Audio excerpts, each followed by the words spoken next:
महाकुंभ में त्रिवेणी संगम है। त्रिवेणी संगम में 3 धाराएं होती हैं, गंगा, जमुना, सरस्वती।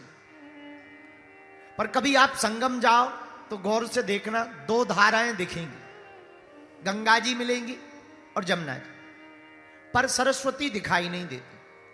क्या इसका मतलब सरस्वती है नहीं? नहीं नहीं है। फिर दिखती क्यों नहीं? नहीं दिखती हैं महाराज, हमें तो नहीं दिखी, दिखेंगी। देखने का तरीका होना चाहिए। कैसे?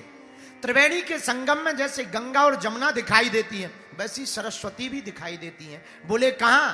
बोले जो महात्मा वहां कथा गा रहे हैं, भगवान की कथा को सुना रहे हैं, उनकी जिह्वा पर विराजमान सरस्वती ही तो उस कथा को गा रही हैं, तो तीनों धाराओं के दर्शन कर सकते हैं।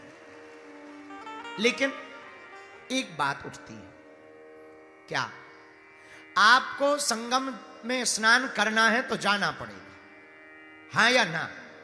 बोलिए। जमुना जी स्नान करना है तो जाना पड़ेगा, गंगा जी नहाना है जाना पड़ेगा। लेकिन भैया हम लोग जब घूमने के लिए जाते हैं तो ऊटी, शिमला, बंबई, दिल्ली, कोई कोई विदेश चले जाते हैं, Canada, Australia, New Zealand, Auckland, Fiji, Mauritius, इन देशों में जाके घूमते हैं। क्या कभी तीर्थों का घूमने का मन होता? क्या गंगा जी का कभी घूमने का मन होता है? हां होता है। तो वो कहां घूमने जाती हैं? जिस प्रकार हम लोगों का घूमने का मन होता तो हम लोग ऊटी, शिमला, बंबई, दिल्ली जाते हैं, उसी प्रकार गंगा जमुना तीर्थों का जब मन होता है घूमने के लिए तो वो कथा में आ जाती हैं। ये भी एक गंगा है, इसीलिए इसका नाम है कथा गंगा। क्या नाम है? जोर से बोलो।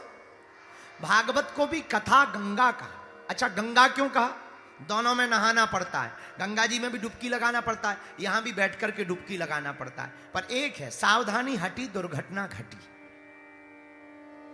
बहाव तेज है, पैर फिसल जाएगा, बह जाओगे।